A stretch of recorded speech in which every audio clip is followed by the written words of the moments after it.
All right, I'd like to call this meeting of the West South Milwaukee School Board to order. Ms. Carr, would you please lead us in the Pledge of Allegiance? My pleasure.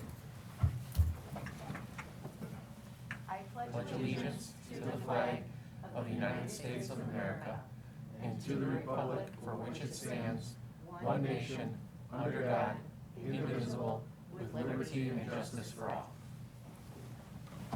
Thank you very much. Suzette, would you please call the roll? Yes. Ms. Steele. Present. Mr. Sickett. Present. Mr. Keller. Here. Mrs. Carr. Here. Mr. Ustra. Here. Mr. Burns. Present. Mrs. Justum may join later. Mrs. Kaiser. Here. President Lee. Present. Proper notice of this meeting has been posted in accordance with the open meeting laws of the state of Wisconsin. Do we have any modifications to tonight's agenda? No for Dr. Lexman. All right. So we'll move right into then the superintendent's report. Dr. Lexman. And Brandon, can you switch over the audio, please? People hear me? Yes. Okay, great, thank you. So Deidre, if you'll put up the turn to in-person learning update for us. And so this one's pretty brief. There's not a lot of new information from 2 weeks ago. But again, touch on guiding principles, external and internal health metrics, and just kind of where we're considering next steps. And again, our guiding principles has really been safety and well-being. We've spent quite a bit of time right now focusing on really learning that works and trying to keep students in school and keep ill students out of school, being responsive and flexible, and then just practicality of keeping everything going. In terms of external metrics, I don't think any of this is a surprise at this point. I was hoping I would get an update today from the health department. Often they come on kind of late afternoon on Mondays. That did not happen today, so the last we have is from January 11th.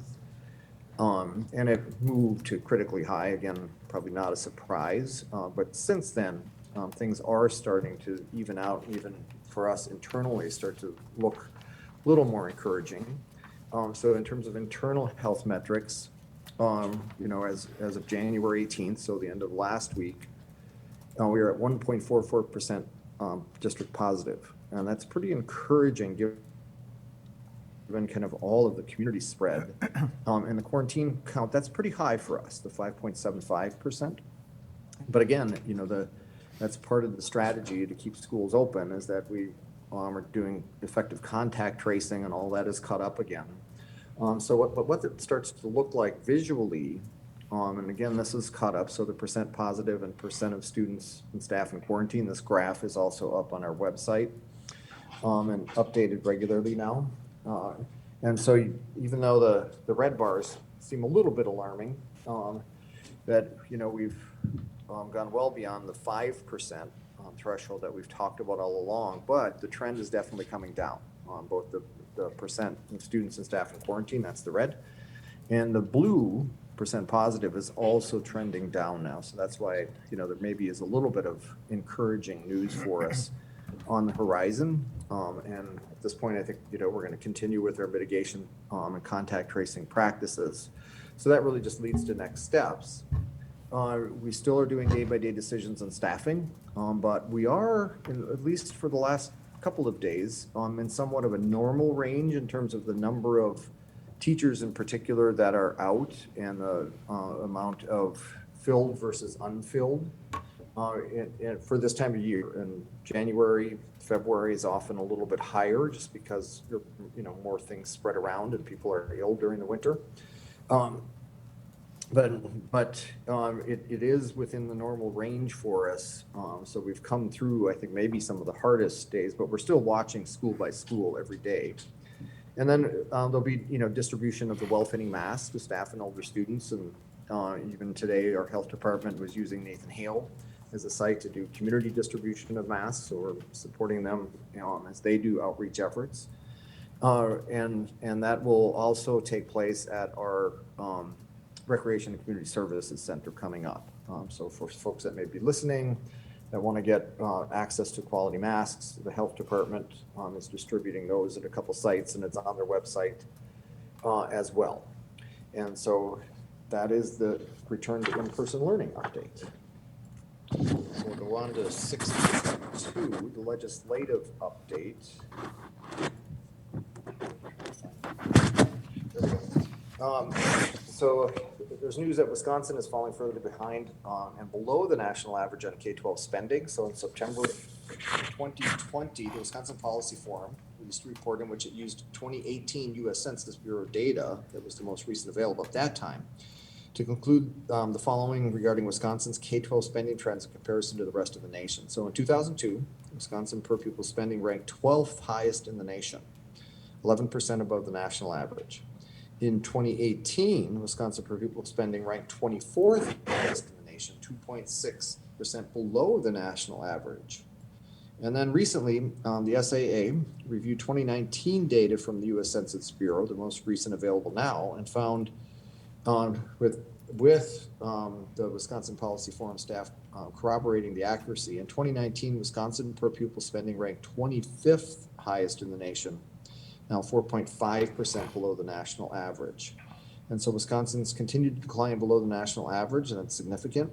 And so there's more to come, and the conversation continues with our legislators as we approach kind of the next budget cycles. Then DPI submitted a modified ESSER 3 plan to the Joint Finance Committee. And DPI wants to use a smaller pot of federal COVID funds to reward districts that provided in-person instruction during the pandemic. The new DPI plan would use some of the money that the Republicans wanted to distribute based on in-person instruction to instead create new grant programs, plus another initiative to distribute the funds. So the pot of money is $114.6 million. Under the new DPI proposal, $37.6 million will still go toward districts that provided in-person instruction. And of the just more than $77 million that was earmarked for learning loss, $10 million would be set aside for two new grant programs. One would be a $5 million competitive program for districts and community-based organizations for services outside of school. And the other $5 million would target high school students who have been chronically absent during the pandemic. And the remaining $67 million would be used to ensure that all districts receive a minimum per pupil amount and per pupil grant. So we're going to watch the dynamics around that very closely. And then I won't read all of the executive action by Assembly Committee on Education, but a number of bills again moving through the process. And some of these we'll watch and I think make good sense on their face. So they're listed there, and some of them are companions in both the Senate and the Assembly. And with that, I'll move on to Board of Education recommendations from Finance and Operations. So congratulations to our Director of Finance and Operations, Caitlin Windler, on winning New Business Manager of the Year. And it was it was at the convention, so the Wisconsin Association of School Boards in combination with WASBO and WASDA, but it's really the the Business Officials Association that granted her the award, and we're very proud of her. We had a good showing to cheer her on at the convention last week, Wednesday. Then at Central, Mrs. Jean Egel-Keckmeyer was recently selected as a Class Noble Educator of Distinction by the National Society of High School Scholars, a role model to pupils.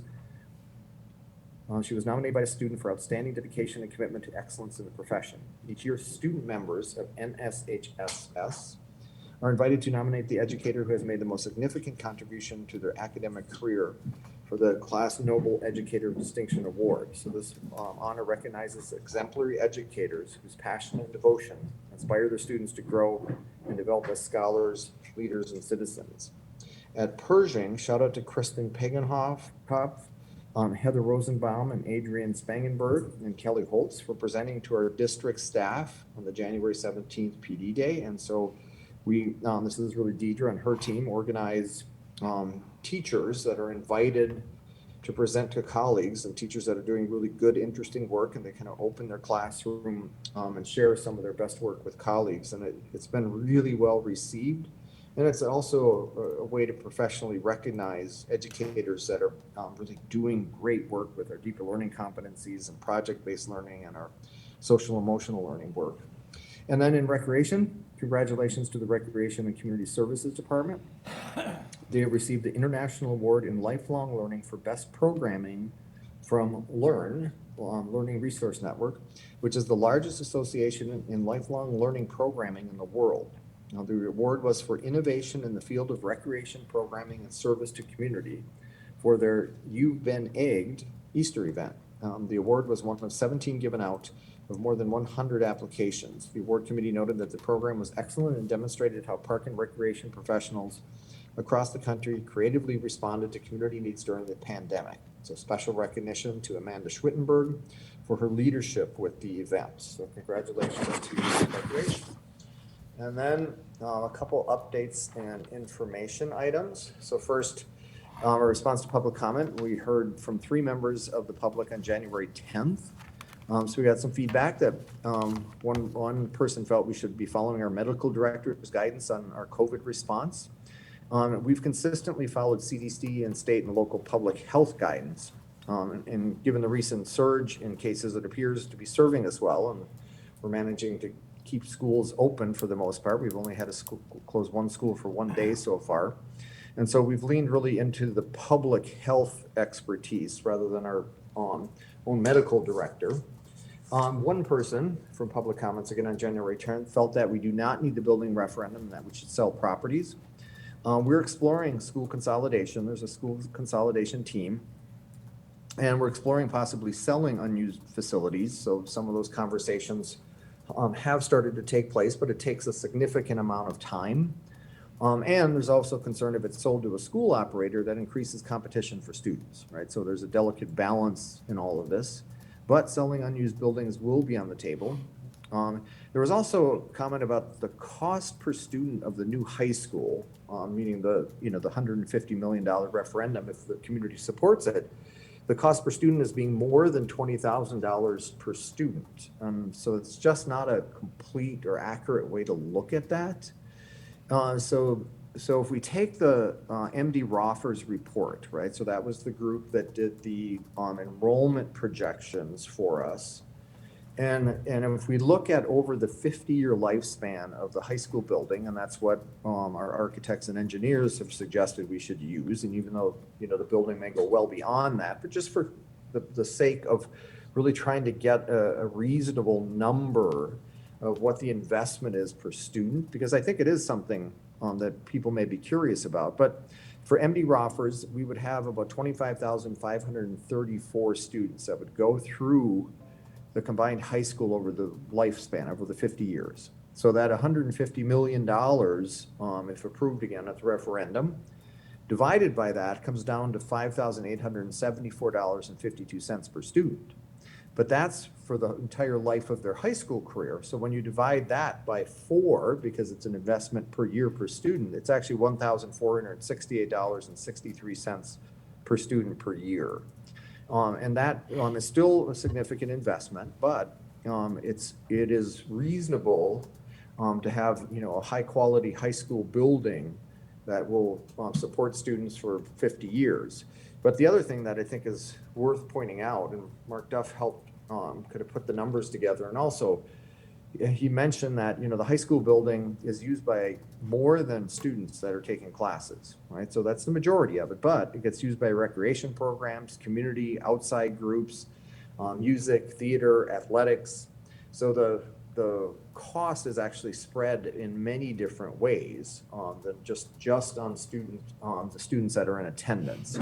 But with looking at it, the per cost per student per year of the life of the new building, it's $1,468.63 per student per year. And then last, for a response to public comments, a member of the public encouraged us to use parent volunteers when many staff members are out. So we are discussing ways to encourage parents to get a substitute teacher license similar to some of our neighbors. We need a little bit more than just a volunteer to fill in a classroom, because substitute teachers do have to have a certification from the state. But we are exploring different options, just like our neighbors have, so there'll be more information coming there. And then a couple of other updates. The school consolidation team that I mentioned earlier met and reviewed criteria to use to evaluate facilities to make recommendations on which buildings should be closed and consolidated. So the initial analysis included a limited number of criteria as presented to fact, so the facility advisory community team. So there was some analysis done by our folks, by Bray, by C.G. Schmidt. The expanded criteria will include over 20 items to thoughtfully evaluate facilities in more detail. And so the team also discussed and bringing forward recommendations after the referendum results, so we remain focused on one part of the facility master plan at a time.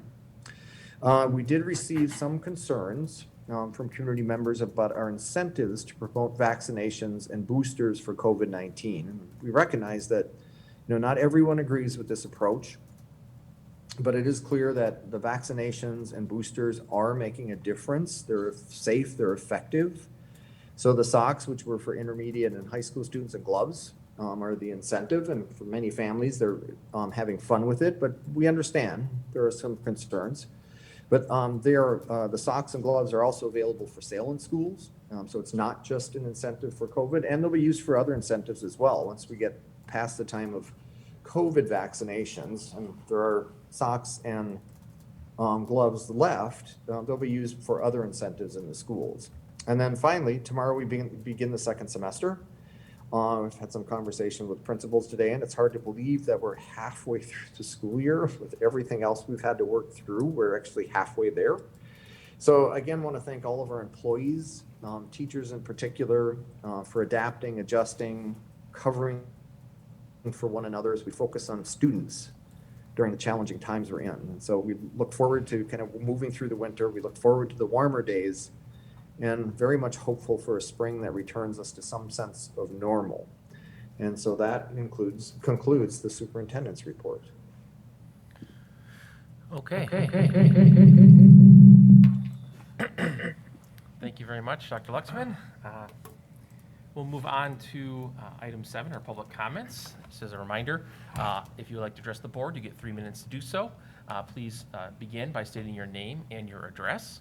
And if you are interested in addressing the board, there is a online sign-up sheet to do so. If you're watching via Zoom right now and you'd like to address the board, there's a link in the chat that will take you right to that location. And so without further ado, I'll start with the first person on the list, which would be Miss Tanya Neubauer. I'm sorry. Can you come up to the microphone? Yes. Sorry about that. Is this okay? Yep. So, as Marty mentioned, I came Could you to start talk- with your name and your Tanya address? Neubauer. And the address? My address? Yes. 617 South 104th Street. Thank you. Okay. Go ahead. So, as I talked about, and Marty already mentioned, I'm here to talk about the gloves. I'm not here to debate the efficacy of the vaccine. What I'm here to talk about is the fact that we're marking our children different. And I know you say we can buy the gloves and the socks, but not everybody can. And so even like on our PTA, when we do the holiday store at our school, we make sure that every kid has a certain amount of money to go into that store and buy, because we know not every kid can. So therefore, when you're like, oh, kids can buy the socks and gloves. No, they can't. Number one, not every parent can afford the money to go buy a pair of gloves because their best friend Timmy has the gloves. But also, we are marking our kids different, and we know that we shouldn't do that.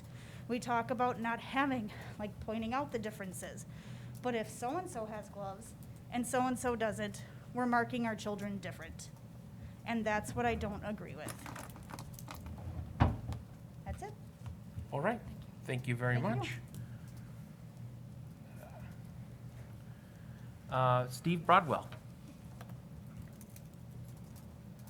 Steve Broadwell, 12965 West Ohio Court, New Berlin. You continue to abuse and bully our kids with mask mandates, COVID fear-mongering, racial agitation as you push our kids to become social justice activists, and a district transgender policy that forces little girls to share locker rooms, bathrooms, and overnight field trips with older boys and participate on their sports teams. You continue to force masking that doesn't work, contrary to what you said, and is obviously harmful to our kids, and waste taxpayer money with your recent purchase of 12,000 KN95 masks at a cost of nearly $12,000 for adults from China, where this pandemic started, where it started, and 3,000 more for our kids at about $4,000. I really find it incredibly ridiculous that you will not let kids choose whether to wear a mask, yet you let kids choose what sex they want to be. Do you consider yourselves serious people? You admit that closing schools and wearing masks have caused emotional problems and disruptive behavior as you continue your fear campaign. You blame the pandemic, but your bully tactics to deal with it are creating a generation of fearful and emotionally scarred kids. You told me you've not asked the doctor about his opinion on vaccines because there is no mandate to vaccinate, which would make anybody think that there would be no effort on your part to push these very toxic vaccines. But consistent with the bullies you are, you offer bribes of socks and gloves to kids that push this poison into their bodies. A poison in the weed killer Roundup, glyphosate, has been found in these jabs. You disgustingly shame those that choose not to get this jab, which Fauci said does not work against Omicron. Dan O'Donnell even ridiculed you on his radio show for this ridiculous stunt. The CDC recently admitted that 75% of COVID deaths had 4 or more comorbidities. Kids rarely have one. As of January 12th this year, of the 835,000 deaths attributed to COVID, only 710 were age 17 and younger. The virus kills fewer kids than the seasonal flu, so can I assume you're going to start masking kids up for the flu? Perhaps it's time you stop bowing to your union bosses and compromise corrupt government authorities like the CDC and start listening to your district doctor and parents. You say you want parents more engaged, yet when they tell you what they want, you ignore them.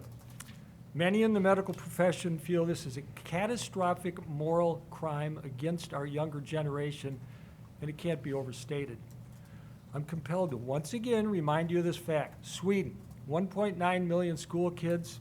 They imposed no shutdowns, no masks, and had 0 deaths. But then again, 10 facts seconds. mean nothing to you. Thank you very much. Okay, that's all that I had signed up on the sheet. I'll wait 30 seconds here in case there's anyone who is online right now who would like to be added to the sheet so that we can have you address the board if you so choose.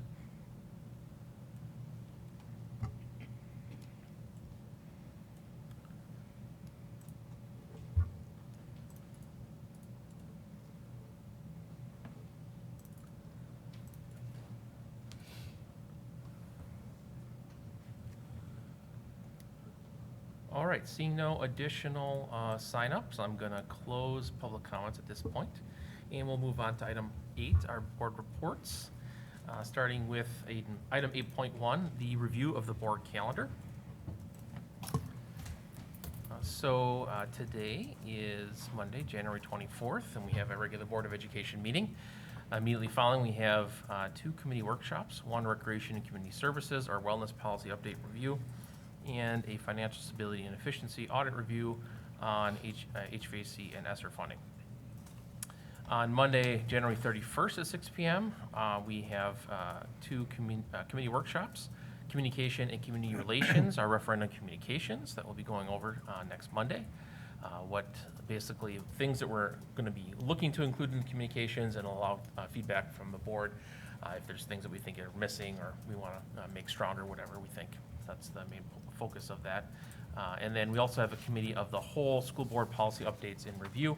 So this is something that will become an annual item for us, or maybe biannual, depending on how many changes happen with our board policies.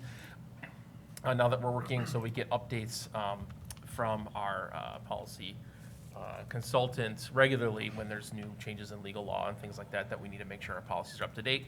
So this is something that we'll be doing from time to time. On Monday, February 14th at 6 p.m., we have a regular Board of Education meeting, and then we have a workshop, strategic plan scorecard review with Melissa Matarazzo from Huron Consulting Group. And then on Monday, February 21st at 6 p.m., we have a workshop, communication committee workshop. All right, so we'll move on to our committee reports. Item 8.2.1, Recreation and Community Services. Mr. Sikich. Thank you, President Lee. The committee met on Monday, January 17th. Our first agenda item was a review of the participation data from the last fall. We were very pleased to discover that participation in Recreation and Community Services program was up 2% this fall as far as compared to 219, which was pre-COVID. Fall 2021 participation was the highest it's been since 2017. The other data we reviewed was the seasonal participation satisfaction survey data. Responses were favorably up on an average of about 3.1% as it relates to program offerings, customer service, value of programs and services, and referrals. Our committee then shifted to working with Steve Eichmann to review our high school athletic field and facility improvement needs. We discussed ways that we are collaborating with parent organizations that are willing to assist and fundraise. We also strategized on how we can expand our collaborations to benefit other projects. The committee created a list of needs and assessments to complete. We wrapped up with discussing potential field and facility improvements for youth and adult recreation leagues and programs. Thank you very much. Does anyone have any questions for Mr. Sickich or his committee? Or any items you'd like to them have considered for their next committee meeting? No? Okay. Then we'll move on to item 8.2.2, life readiness through college and career preparation. Mr. Ustruck. We met January 10th, and the members that were present were me, Kristen, Deidre, and Amy, and then Brendan was in attendance as well. Our action item was review current youth apprenticeship opportunities and start college now. Our first topic were our next board workshops.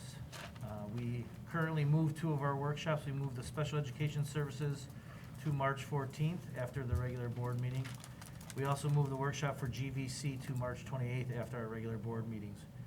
We're going to divide this one into 2 parts, one for core classes, and we'll add a date in April for elective classes and co-curricular opportunities. Topic 2 is specialty schools and programs. We discussed having academies at the high school level. This will be further explored as increased opportunities once we have results of our referendum question. We will explore creating academies within the school that allows students to have community-based experience in biomedical, theater, music, etc. Once we know the scope of our next steps for high school programming.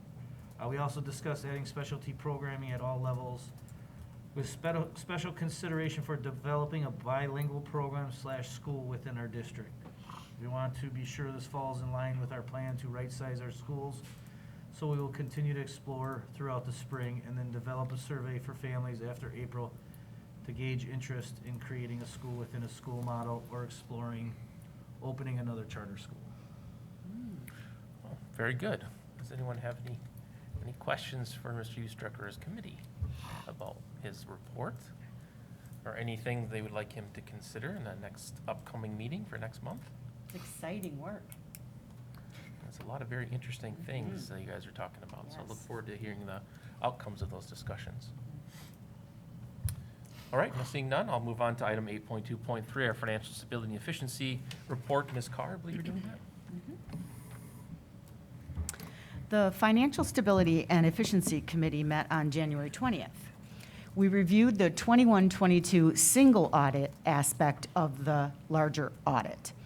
Mark shared the administration's action plan with us, and it includes updating our process to include additional steps prior to submission, and the individual who will be working on this piece will be required to complete DPI training. It's just more checks and balances so that we don't make any mistakes that might cause a finding in future audits.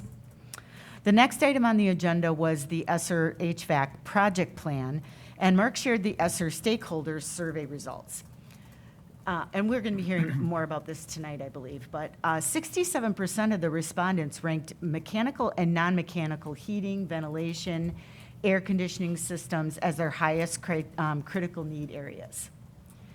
ESSER 3 funding will be allocated to these needs, and criteria were established to narrow down the projects.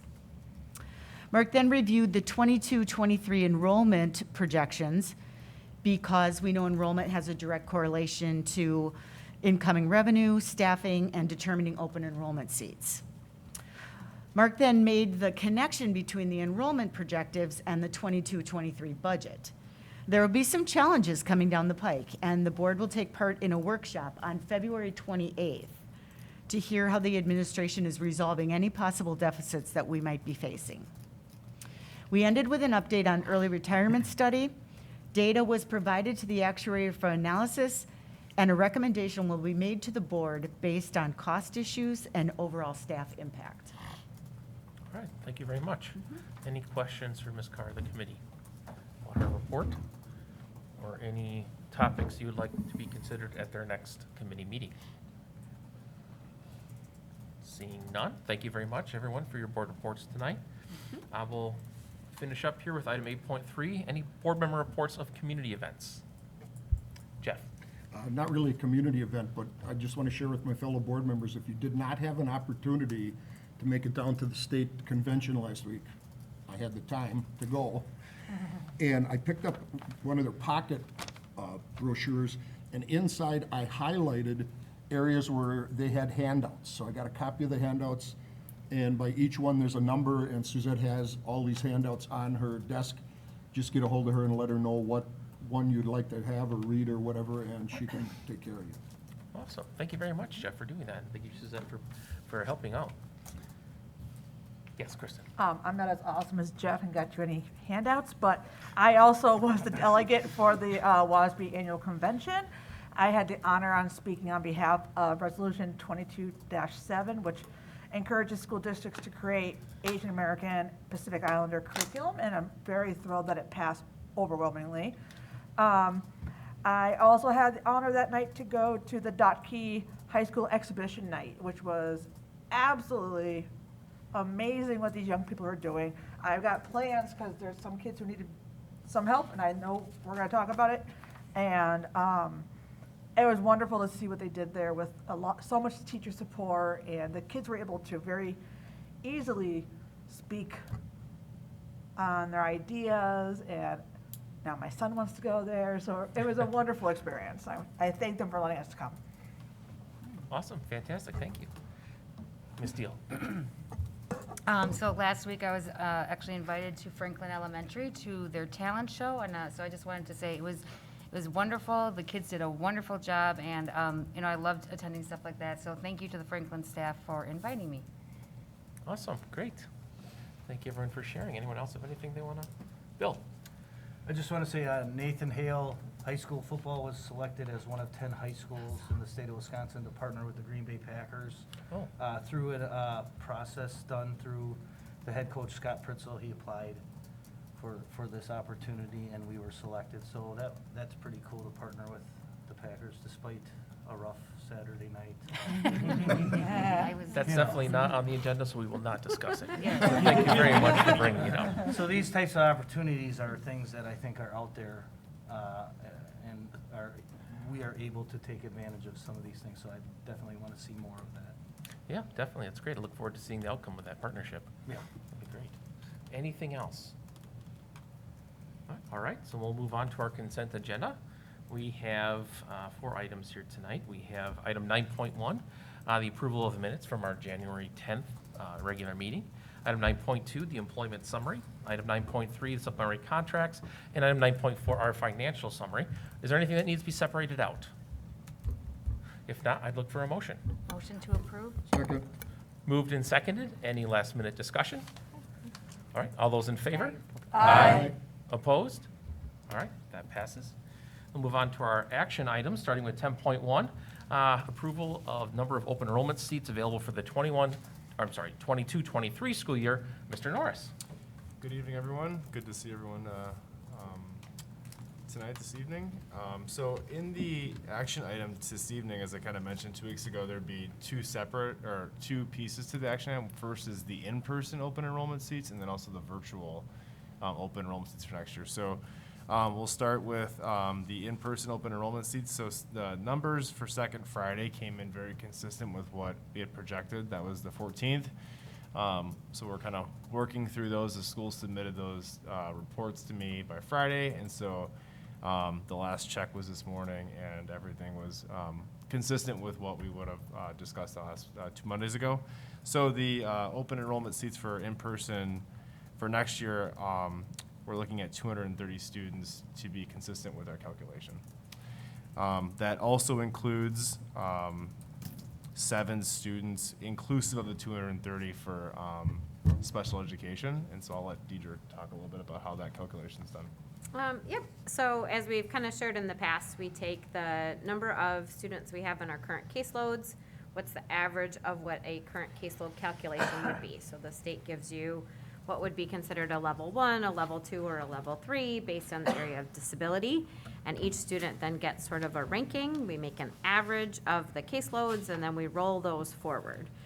Typically in the world of special education, you then will move staff around as the needs are going to be greater at different levels, kind of differently than we do for students that are for core content teachers or elective teachers in the other areas. And so for our caseload calculations this year, it was in grades K4 through 2 that we have 1 seat available for a level 2 student, meaning that's a student who spends a chunk of their time in a special education setting. A level 1 student would be a student who spends the majority of their time in a regular ed setting, and then a level 3 student would be a student who spends the majority of their time in a special ed setting. And then as we did those calculations in grades 3 through 5, there were 2 seats for level 2 students, and in grades 6 through 8, 0 seats in level 1 and 0 seats in level 2.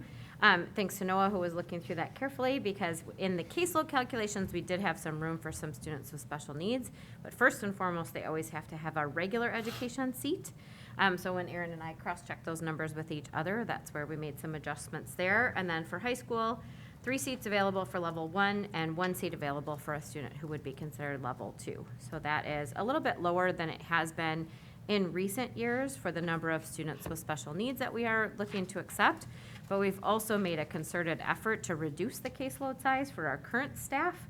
And so open enrollment for students with special needs works the same as it does for our students who are considered regular education students, where you only want to fill where you where you have a gap without adding additional staff. So we made the calculations with under our new policies based on the average of our current caseloads versus some of the numbers that the state had historically given us to gauge, which were quite a bit higher and would have required teachers who work with students with special needs to carry significantly higher caseloads than we've been making a concerted effort to ensure is the case for the last several years.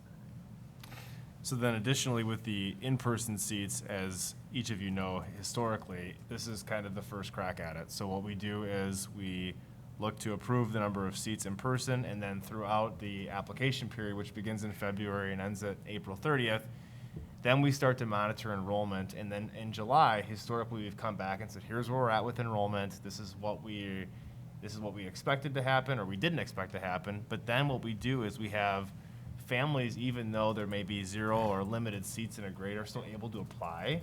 And so then if we see a grade where, hey, enrollment came in low, that's where the opportunity in July comes in to go, we have 30 students that want to come in this grade. Can we look at opening additional seats? Here's where we're at. And so it is a fluid process a bit, and that's where I think we've been able to really come close in terms of enrollment and staffing in past years by doing that process. And for the first time, Aaron and I had a long talk about recalculating seats for our students with special needs, as there would have been some room in the intermediate level according to our current caseload calculations. Likely, that means that we will shift staff either up or down depending on where the transfer students come in, but we will take a second look at the seats available to students with special needs just to be consistent in the process we use for all students when we do the review in the summer. So that is our in-person open enrollment, overview. And then on page 3 is our virtual seats. So the same calculation gets done for students who are currently in our virtual school, the Deeper Learning Virtual Academy. And we have the same process in terms of rolling students over, we don't have a lot of historical trends there yet to be able to do some transition grades. But then essentially we take the number of staff and come up with the 92% fill rate. So currently, there's 22 open enrollment seats open, but similar to kind of what I said about the fluidity process of how many families are we seeing that are applying, that will dictate whether or not we need to look at adding additional staff there, because the goal is to not have families opt to a different virtual school outside of our district. So this will be a much more fluid process in terms of staffing and enrollment for the virtual academy, but currently where we stand, this is the calculation that we came up with. or the 22 students is what the calculation came out with. So that's where we're at currently. Okay, any questions?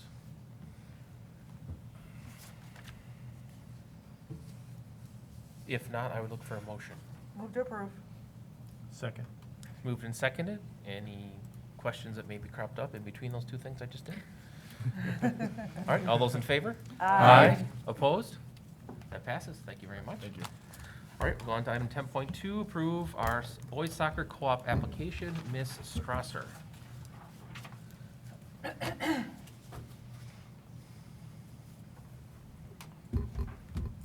All right, good evening, everyone, and apologies, Suzette and I noticed the executive summary was left off tonight, so I believe she'll be sharing that with you. But I'm here on behalf of Justin and Greg to ask the board to approve soccer or boys co-op soccer for the fall 22 season. Both Justin and Greg did surveys to feel out, they knew there was conversation already having, and this was already asked of them. So in order to further thoroughly research it, they did surveys to all the families, and then they also held a listening session. So if anybody needed more information, they could answer those questions. And you see in the packet, we have support from both schools' coaches and then some players and their parents as well. And the choice was made to pursue, and that's the route they will go to play in the Woodland Conference. It's just a far better match of our skills and our players' ability levels to be in the Woodland versus Greater Metro Conference. So combining will not only give kids the opportunity to play at a more appropriate level that matches their skill, because that was really the challenge both schools were having. And then not only were they dealing with small amounts of numbers and having to move kids up that weren't quite ready to play in varsity, kids were having to play quite often, which was leading to injuries and things like that. So this really will be beneficial for both schools. Questions? Bill? Do you know off the top of your head how many sports we now co-op together? Not off the top of my head, but I could probably name them to you. So tennis, swim, gymnastics, soccer for boys, and boys volleyball. So 5? 5, yeah. Well, did you count swim twice? Because it's both boys and girls swim.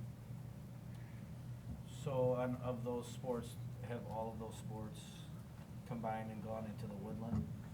No, so I'll have to check, because I know gymnastics has its own separate conference. Right. And I believe, Swimming probably does too.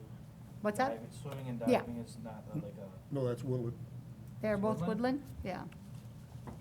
Yeah, so I mean, I can check on that for you, but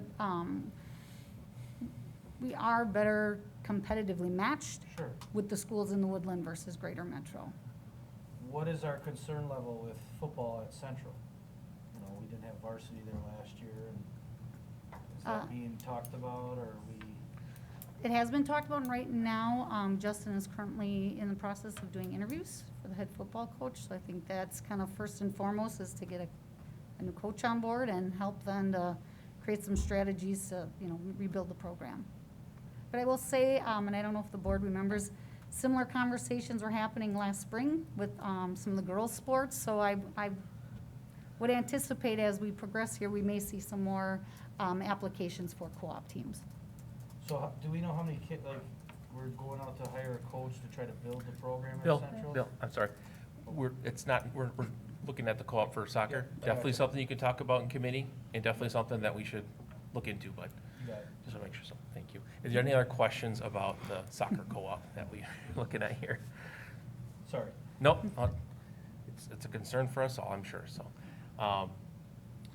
The one question I had was, how was the process, like you said, we're gonna try to go into the Woodland Conference, so like, how does that, like, what's the process that has to be gone through? Is WIA making this decision, or? No, they're kind of the last step and more of a formality once we get board approval. So, and I will, credit to both Greg and Justin have done all the work prior to getting us here tonight.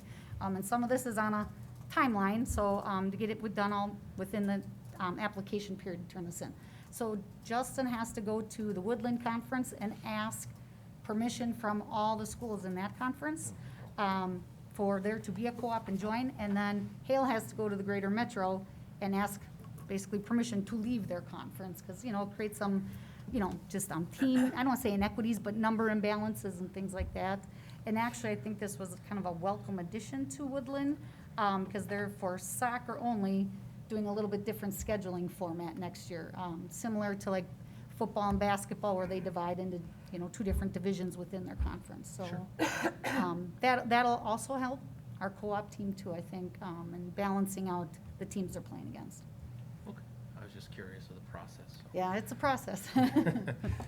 Anything else? Otherwise, I'd look for a motion. Move to approve. Second. So moved and seconded. Any last minute discussion? All right, all those in favor? Aye. Opposed? All right, that passes. Thank you. Thank you very much. Your workshop. Is there a way? Oh, Right away. all right. Yeah, we can move right into our workshop. So we have our first one here, 11.1, Recreation Community Services Wellness Policy Review and Recommended Changes. All right, can you help me get this up on the screen?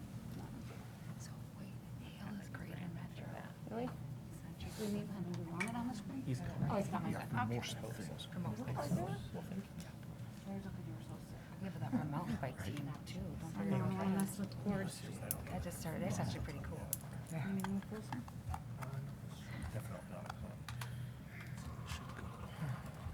Which side?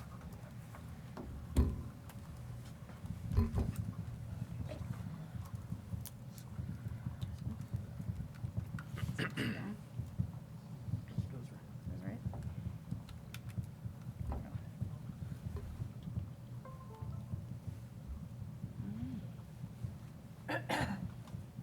Alrighty, so here tonight to share our wellness policy review. As you remember, back in the fall, we came to you to approve our committee members. So right away then we got to work, and I chose to do it in this a doc format because then upon completion of this, it does need to be made available for the public to view. So I just felt this would be an easily followed format for them.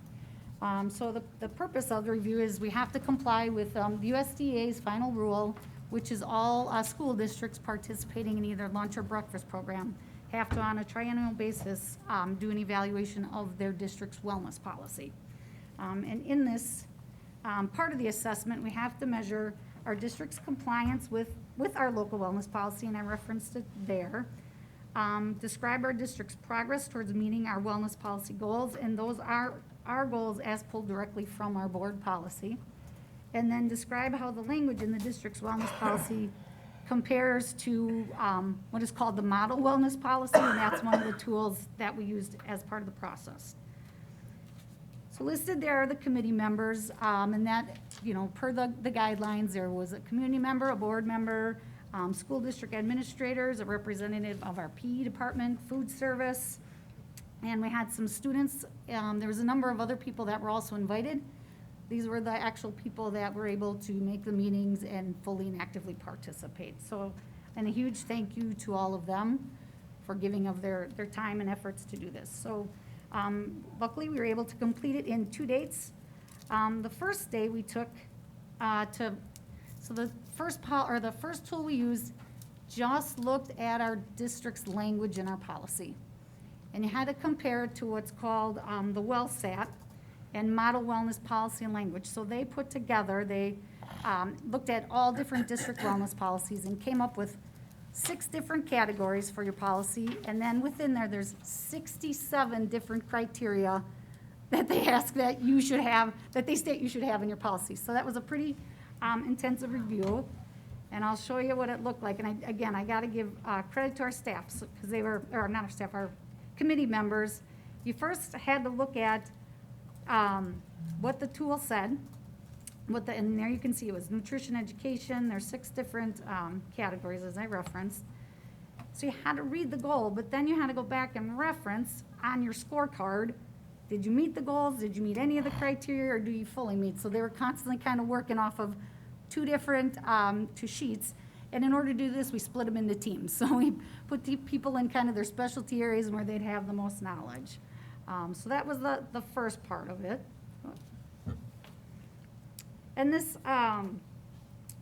tool was created by the Rudd Center, University of Connecticut's Rudd Center for Food Policy and Health. And in here, we get 2 scores at the end. So you go through and add up all the numbers. One is for our comprehensiveness, so how many topics our policy addresses overall. And then strength, how many address specific requirements within the policy. So then you're assessed 2 different numbers. We are not required to report what our scores were, but we did choose to include it. We felt it was worthy and valid because, as you'll see later on, we scored fairly well. But also, the next assessment requires you to refer to it when you're giving your strengths and weaknesses, so we felt it just made sense. So then the second time we got together, we've used the DPI's required Wisconsin Local Wellness Policy Triennial Assessment Report Card. There's a lot there. And this one looks at how we actually comply with what we say we're gonna do in policies. So one is, what do you say you're gonna do? And then one is, do you actually do it? And as you go through, this is our actual report card.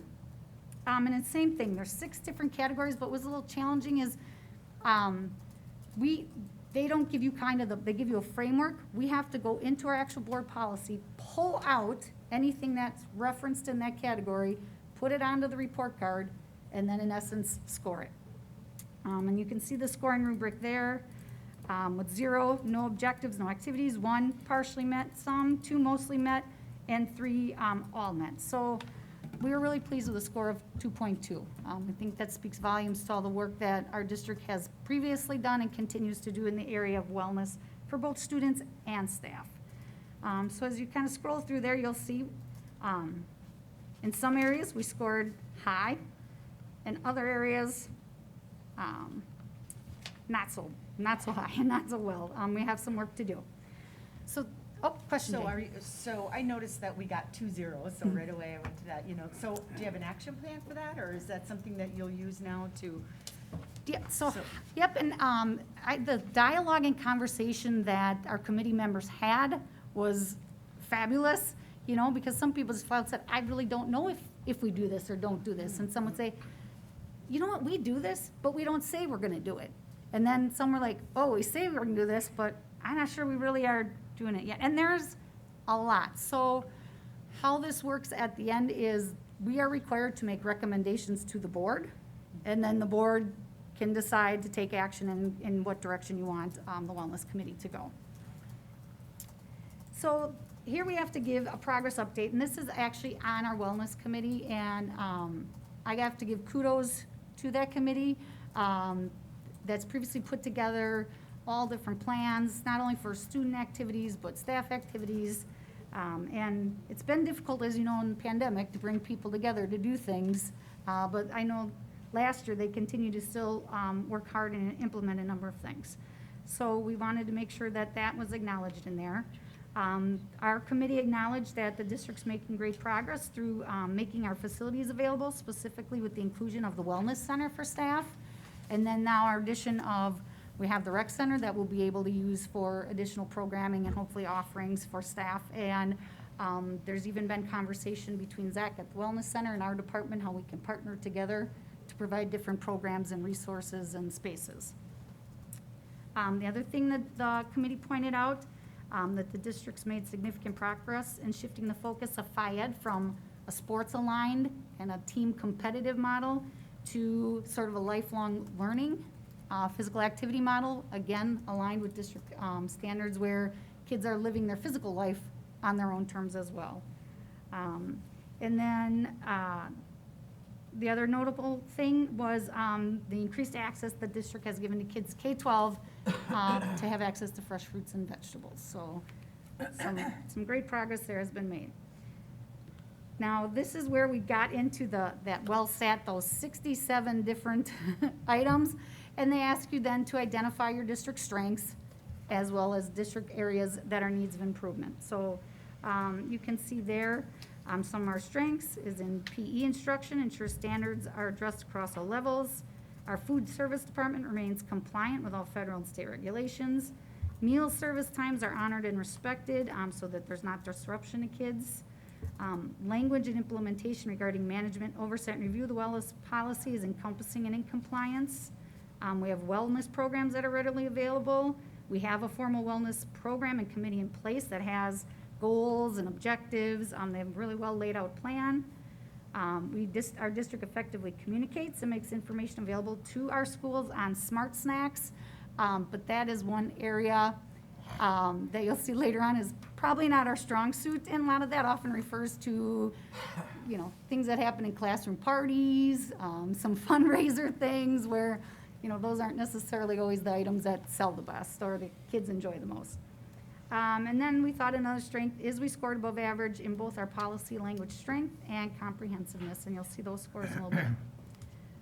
So areas for policy improvement, now these are, again, just recommendations or things that the committee has asked the Board of Education to consider in next steps to help strengthen our policy. So consider making wellness policy information activities conducted in annual reports more readily available to staff and students. Oh, get that off there. And that's something I know we can easily work with Amanda on. Consider implementing formal nutrition education. We had a lot of discussion on this, and I'll tell you, it was really great to have our students involved. And the students even asked, one of them is an athlete, and said, we talk a lot about physical things for athletes, and we have, conditioning and all these things, but we don't ever talk about nutrition. It would be great to have something for athletes that, focus on nutrition and how to eat properly and things like that. But they're looking for a more formal nutrition education curriculum across the board. Consider strategies to integrate FIAD across the curricula to strengthen and support the I CAN statements. Consider adopting a formal curriculum for FIAD. Consider developing policies that better address nutrition promotion. Consider creating policies that restrict marketing non-nutritious products and or increase marketing efforts supporting good nutrition choices and habits. Consider increased accountability to regulate non-competitive food sales that are not Smart Snack compliant. Consider revising policy language and district practices and sections addressing PE, nutrition education, and standards for USDA child nutrition programs. And then consider adding language that addresses the district's initiatives in ensuring access to drinking water and utilization of fresh, locally grown produce in school meals.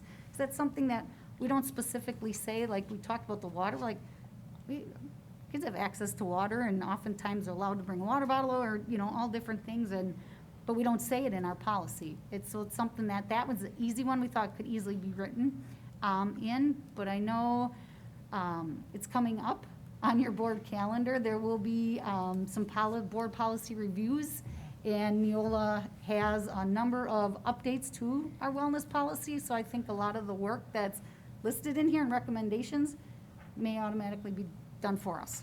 But it's not just about the language, then it's also the following through, making sure and ensuring we're doing everything we say we're gonna do. And that's why we tried to stay, away from some of the things that we just didn't feel were high priority things right now in addressing. So in terms of our WellSat score, so that was that big tool. That was created, and they just most recently updated it, I think in 2018, and they looked at 50 school districts across the country, randomly, I don't know how they picked them, and looked at their wellness policies and kind of came up with what does an average score look like. So in our comprehensiveness, we scored a 59, and the average is 54. And in our strength score, we scored a 42, and the average is 33. So I think we can feel good and celebrate that we, are above average as compared to other schools across the country. Questions? Any questions? Good work. Yes, Well, I thank just have you. a comment. It's great work. I've already starting to write some ideas down here and stuff like that. So, yeah, thanks to your committee. I think there's a lot of good information here and some good recommendations. Thank you, yeah. They deserve all the credit. I will say I fully just facilitated, but that was great because I could go around to the different groups and, just listen and hear in the conversations and, and for people that are close to, like, you want to score, everybody wanted to score us. They felt bad if they gave you a low mark, but I said we really need to be honest in here, no one's going to hold you to it, but there we know where are areas that we need to work on. All right. Thank you. Well, thank you very much. Good job, Bill. Okay, we'll move on to our next workshop, 11.2, Financial Stability and Efficiency Audit Review with Mr. Duff, assistant and auditors. Are they joining us Exactly, through that's Zoom what I or? think. Yes, the auditors should be joining us through Zoom. And Yeah, I know. I think Michelle or Wendy or both might be on. Just as a kickoff, this is so exciting, the audit documents. Oh, yeah, it was exciting. And we gave you a slew of documents to review, but these are actually exciting for us because they're extremely important, and they play a role in affirming the success and the work of the business office and their staff to address their financial practices and make continuous improvement. This audit and the work the auditors did affirmed that we did address a number of internal control findings, and they'll go over that and discuss that with you. You can ask questions about that. But it really is a good opportunity. We work in partnership with the auditors to improve how we do things for the district, and it can affirm to the board and the community and to the federal government and the state government how well we're doing with their financial practices.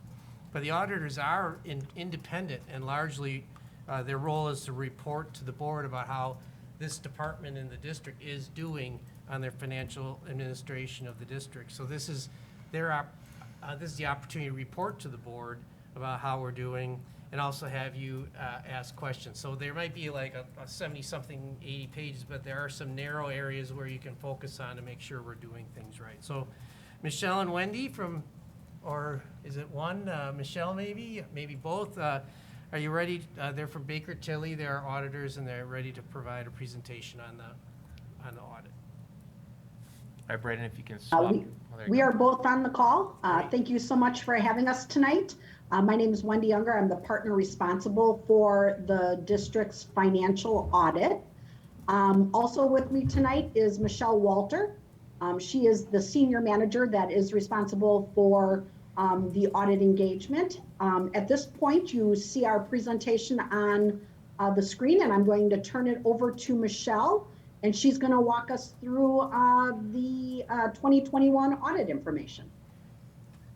Thanks, Wendy. I think I'm unmuted, so everyone should be able to hear me. But as Wendy mentioned, my name is Michelle Walter. I am a senior manager with Baker Tilly, and I've been working with the district since we took over the audit about 3 years ago. So what we're going to do this evening is kind of walk through very high level, kind of the results of the audit, some very, once again, high level financial information, some other information that we have in reports that get issued, and then go through any questions that anyone may have. So feel free to ask questions as they come up, or we can also touch base on them at the end, but we will try our best to answer whatever you got. All right, so overall, the objective of the audit is to issue an audit opinion. And we were able to issue what is called an unmodified opinion for the financial statements for 2021. This unmodified opinion means that we provided the highest level of assurance that an auditor can provide, in that your financial statements are free of material misstatement, that they are presented in accordance with accounting principles and policies.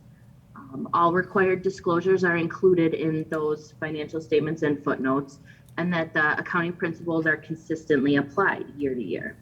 I will mention that the policies have been consistently applied. Last year, if you looked into the financial statements, there was a restatement for a new accounting standard. So that is the only thing that is not consistent from year to year, but otherwise everything is normal and nothing unusual in that aspect.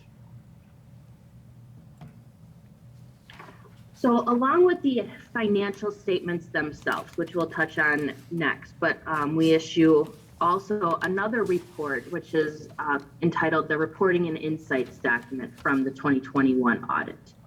This is kind of more of a narrative document where we walk through several aspects of the audit. We walk through our audit approach, which it outlines our responsibilities as your auditors, management's responsibility in performing different aspects of the audit.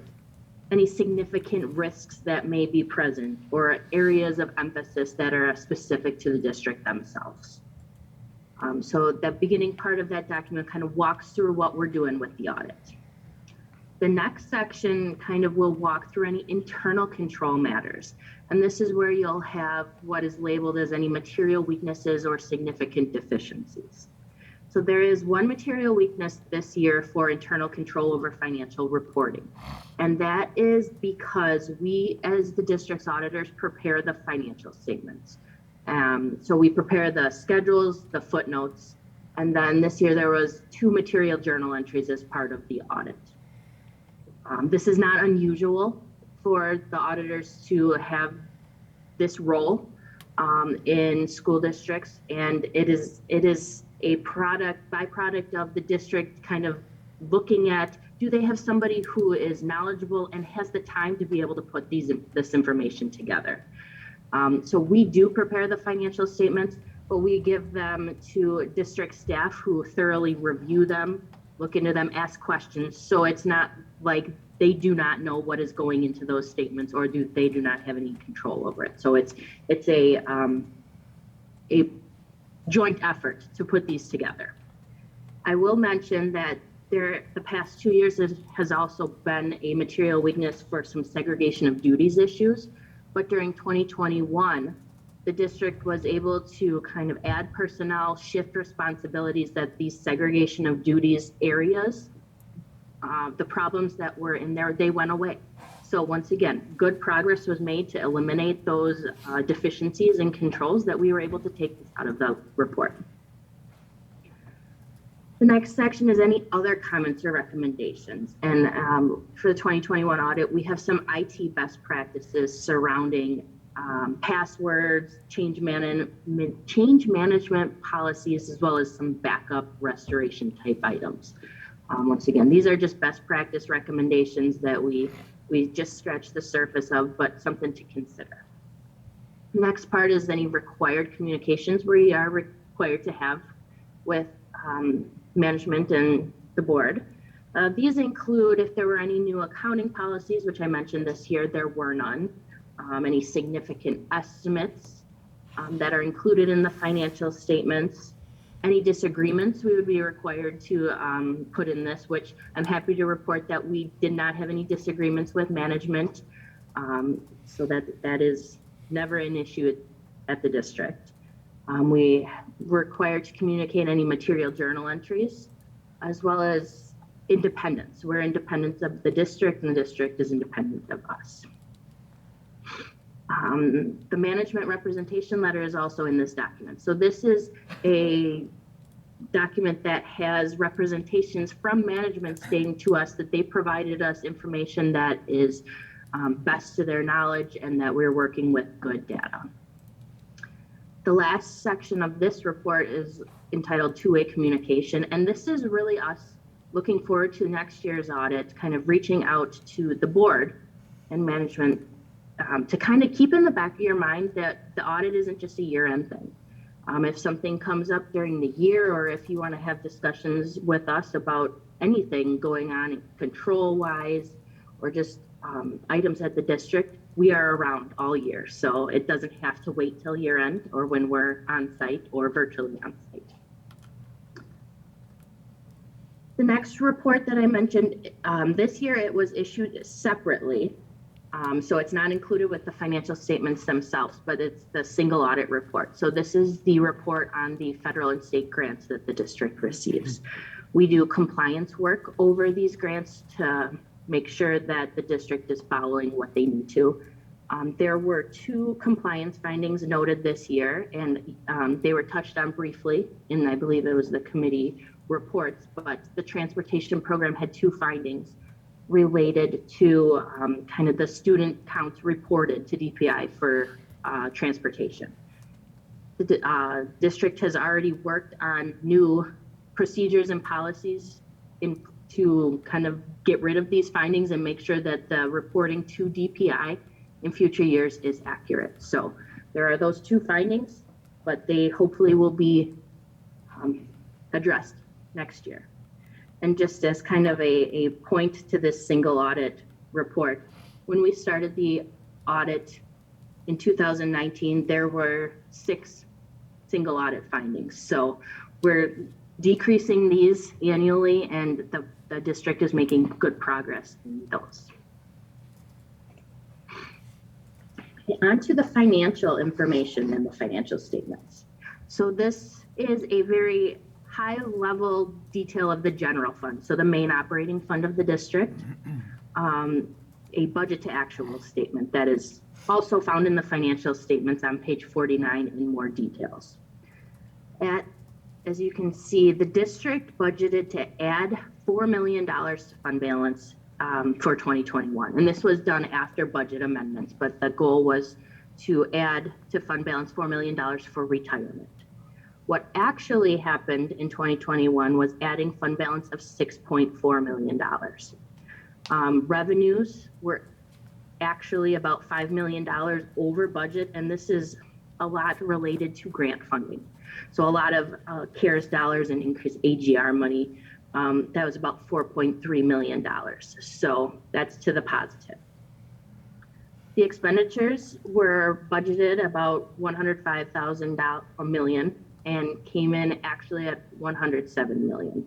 So a little over budget in that respect. And this can be somewhat pinpointed to increased costs for instructional support. So all of the at-will positions that came back to school somewhat during the year, that increased from budget, as well as the buildings and grounds category of the general fund. So this is additional cleaning wages and some more CARES eligible expenditures.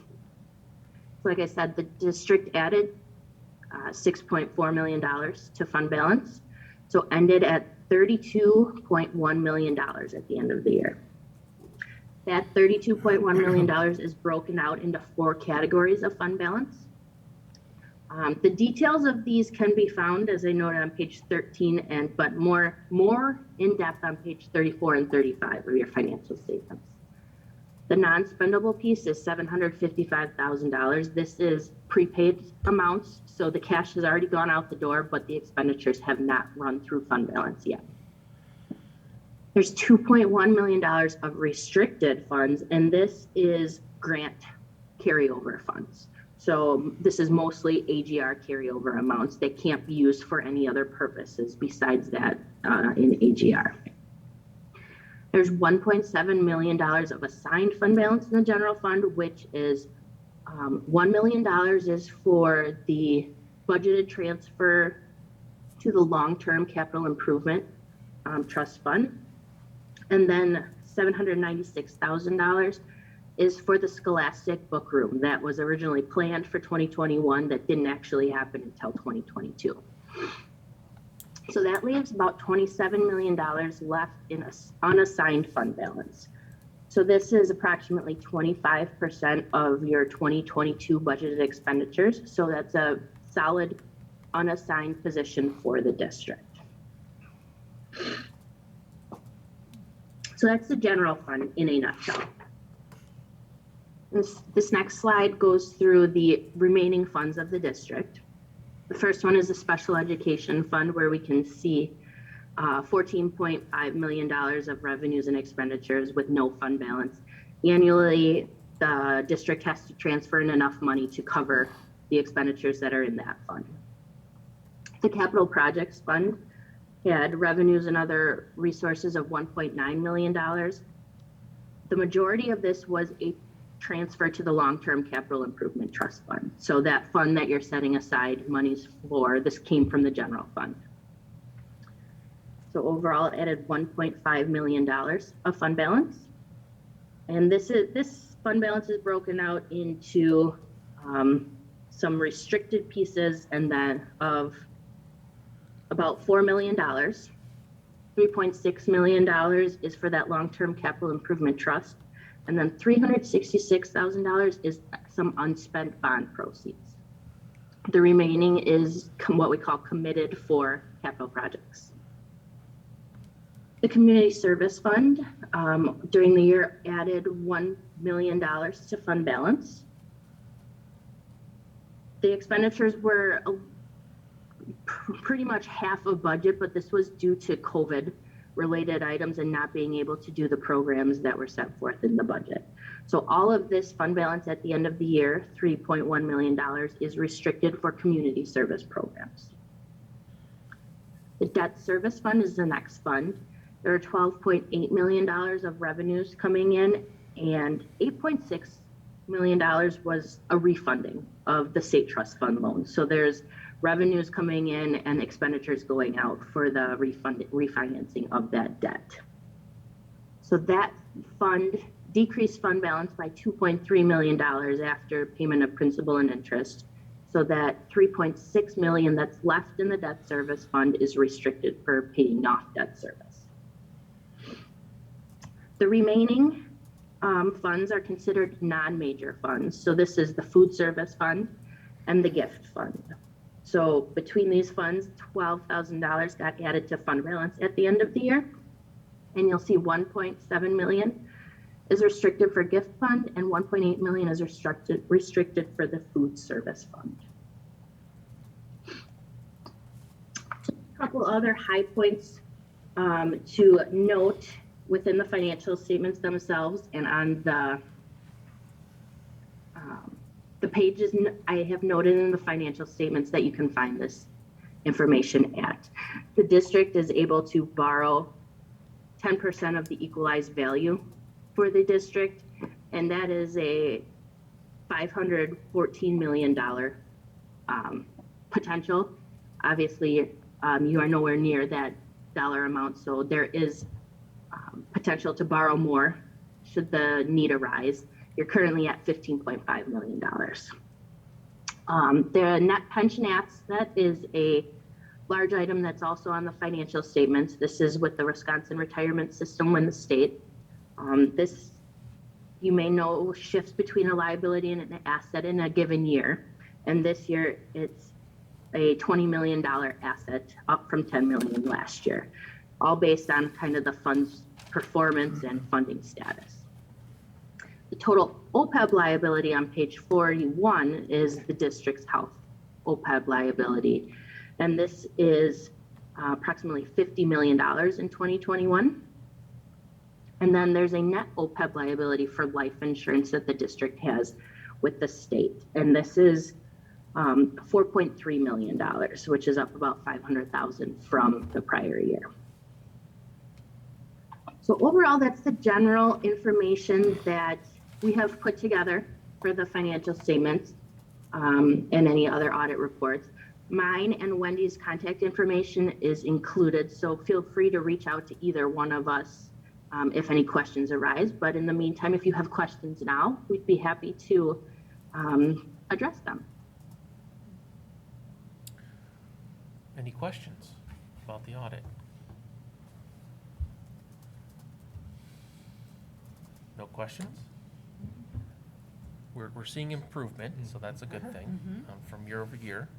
And kudos to Caitlin and Mr. Duff here and their team for getting those things in place so that, you know, the findings that we have from one year are mostly corrected for the next year, and then we can have other things that we can continue to work on. It's always a continuing process. And that one note they made about the fact that Baker Tilly actually does the documents for us is because we don't have our own, essentially like accountant on staff. And it's something that, and maybe Mr. Duff can talk about, some districts will have their own accountants and some will not. It's not something, I don't know if the district ever did, but never since I've been in the board anyways, have we had our own accountant. So it's always something that's gonna be a finding for us until if and when we decide we wanna hire someone to kind of do that for us, so. But, any other comments? I worked in Racine Unified, and we had that finding in ours for a while. We actually then had an accountant who could do it, and so then they took the finding off. So sometimes it's a specialized accounting capability to be able to do that. But most districts do have the accounting firms do it, as Baker Tilly mentioned, that it's a typical thing. But I think it's important, like they mentioned, is that it's not just they're doing it and we ignore it. It's a partnership between the two of us to, you know, collaboratively work through those financial items together so that, they're just not doing it and we don't know what we're doing. We're participating in that whole compilation of financial statements. Okay. Anything else? If not, I want to thank Baker Tilly, thank you, Michelle, and for your work on this and getting it completed. And obviously, if there's any questions, anything that comes up, we'll let you know, or administration will let you know. Thank you very much. So, thank you, and I guess have a wonderful rest of your evening. Unless you you. want to stick around. So, up to you. All right, so we'll move on to our final workshop for the evening, 11.3, Financial Stability and Efficiency, HVAC ESSER Funding Review with Mr. Eichmann and Mr. Duff. So as Steve's putting this together, we wanted to start triggering some of the work of utilizing ESSER funds for HVAC projects, because Steve has to have a head start so that the projects are ready to go for summer construction. So this is Steve's work in trying to get that going. Okay. Well, thank you. And as board member Carr stated earlier, the results of the survey are here. So it's just 67% of the respondents talked about HVAC and updating those. And then also in conjunction with the long-range facilities master plan, there were 3 areas in the HVAC, and it was the air handling units, or AHU replacement, univent replacement, which are the individual units that are in some of the classrooms, and then also the addition of air conditioning. So, and I showed this slide before where it took and it combined all of the data that was in the long-range facilities master plan, and it put it in by category, and broke it down by, elementary, intermediate, and high school, and then the total cost for all of them.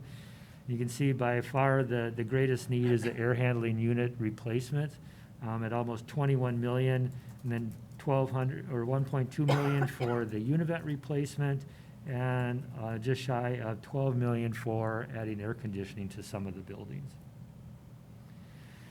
So in going through this, as you saw, just for the AHU replacement, it's almost $21 million of need. But what's been allocated in the budget for from ESSER funds, or the ESSER 3, is 1.87 million. So how do you get from 21 million down to, 1.87 million? And so we looked at, do we do different funding levels? Do we do a certain percentage in each of the categories?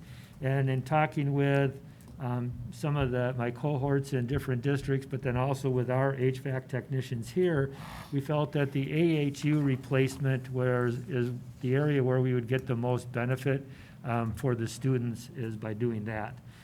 So then what we looked at is the greatest impact on our students and staff. So in other words, what's the enrollment and what areas will the AHUs serve? Will they serve, a common area, which is important, but will other sites where all the AHU replacements go for classrooms? And so we looked at that, and that's the areas affected by the upgrade. And then also the future impact on the long-range facilities master plan. We've talked about right-sizing our district, at every level. So it started with the high schools and looked at the largest number of students, and eliminated Central and Hale mainly because those are the two sites that we're looking at in the referendum or will be affected by the referendum. And so then I looked at Dotke, and their enrollment this year from the third Friday count is 130 students. So I eliminated them because there are other sites that have higher student counts, and so it would have a greater impact. Looked at the intermediate schools, eliminated Lane because that's the school that's been identified that if we consolidate from 3 intermediate schools to 2, that's the school that would be consolidated then. So then I looked at the West Milwaukee and Frank Lloyd Wright. The lower number of students at West Milwaukee of the ones that were remaining, so I eliminated that, and that left Frank Lloyd Wright at the intermediate level. Then at the elementary schools, I looked at the 3 lowest enrollment schools based on the third Friday count, and so that was Madison, Pershing, and Longfellow. Then, I still wasn't at the dollar amount where I needed to be in terms of the allocation of 1.87 million. So then I looked at eliminating the schools with the next lowest current enrollment, and that was Walker, Franklin, Mitchell, and Irving. Then I looked closer at the remaining schools and eliminated Jefferson because they didn't have, the AHU replacement would deal with common areas like the gym, the cafeteria, some areas like that, and not the classrooms. And so given the limited dollar amount that I have to work with, I eliminated Jefferson. And then of the remaining schools, Wilson had the lowest enrollment, so I eliminated Wilson, and that left Hoover and Horace Mann. So then altogether, that left Frank Lloyd Wright, Hoover, and Horace Mann. Looked at the type of areas to be upgraded, and then the cost of the upgrade at each of the schools. I looked at Frank Lloyd Wright and eliminated that because the majority of the areas there were going to be common areas again. Also, we had an estimate included in that 21 million was 9333 and also the Franklin Field House. And again, because of the type of areas that would be serviced and then the impact on the students, I eliminated both of those as well, which ultimately left Hoover and Horace Mann. And so they're my recommendation for the AHU upgrade. And the majority of all the AHUs in each school would be upgraded, and then that fits into the estimated budget of 1.87 million. And this is a little hard to read, but this is just taking what I just went through in terms of my process and assigning dollar amounts to it. Yes? Very thorough, but can you just explain to me an AHU? I mean, honest, and I'm sure there are probably people out there watching who aren't sure. Does it replace air conditioning and heating, or is it just some air filtration, or does it help make everything more? It's air filtration, but it's really the air handling units are the mechanisms that force the air through the building. So when you're getting circulation of air, that's what's doing that is the air handling units. Gotcha. So it's like a big fan. It's almost like your furnace or your air conditioner at home, where it's a blower and it just forces the air through. Okay. And do all buildings have these things? Yes. Okay. I'm asking the questions because if I was at home, I'd be going, I don't know what this is. No, And they Google do. did not help me this time. No, and it's just a larger version of what you have at home to force the air through the registers, and then you have the Okay. air intakes, and so you just keep the air circulating. Okay, thank you. And so, like I said, this is just a dollar amounts assigned to the words that I had before in terms of how I eliminated. So you could see how I got from the almost 21 million down to the 1.87 million. And if you actually look at it, it's 1.782 million, so it's about 900,000 below. But given the uncertainty of what it may cost, I'm comfortable leaving it at that as opposed to just going right up to the 1.87. If we find out that the bids come in lower than what we're estimating, there's definitely enough need, and we can go back and we can start doing some additional AHUs. And so just a couple of points just to make sure that we're clear is that these are ESSER eligible or ESSER 3 eligible funds, I should say.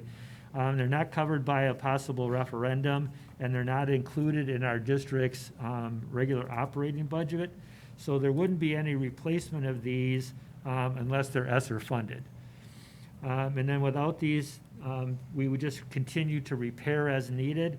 And then at some point, we just get to where the AHUs just can't be repaired anymore, either because they've been, repaired so many times, or they're so old we can't find the parts for them anymore. And then the benefits of the AHU replacement is that we'd have improved pneumatics. And by that, what I mean is that our HVAC technicians, we can program the AHUs to say when they come on, how long they come on. We can also, look at the amount of outside air that we bring in. So we have a greater control over that, and that's one of the things that the CDC has talked about, is that increasing the outside air is a way of helping keep everybody safer in the environment.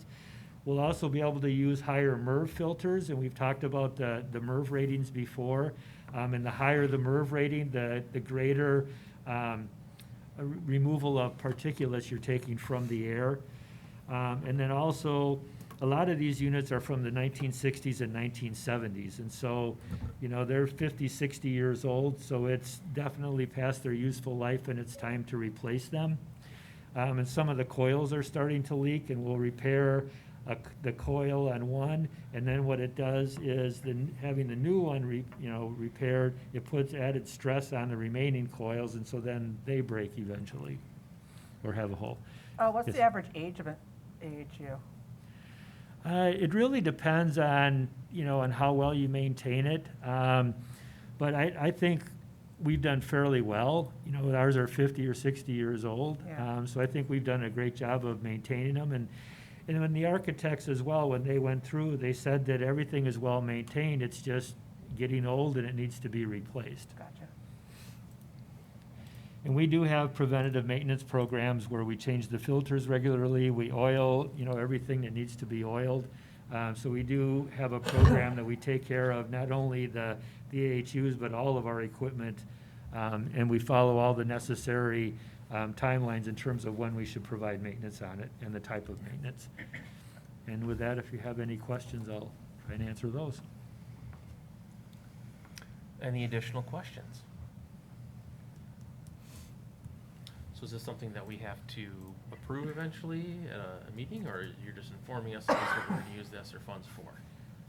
I don't think you have to formally approve it. I mean, it's just part of how we're using the ESSER 3 funds, and so it's just a matter of making sure that it's eligible, which it is, because indoor air quality, or IAQ, is something that, they state, and that's something also that our stakeholders have said that was important to them as well. It was really a matter of how do we get from almost 21 million down to 1.87 million. So the plan is to have this work done over the summer then? Yes. So what I'll do is I'll write up the scope of work, and then we'll go out for bid and then plan on having the work done and ready hopefully before the start of school in the fall. Jane, question? And then will this be formally communicated to the stakeholders that took the survey so that they see that, they made an impact in the decision? Yes. I don't know the mechanism of how we'll do that, but yes, it will. Okay. Any other questions?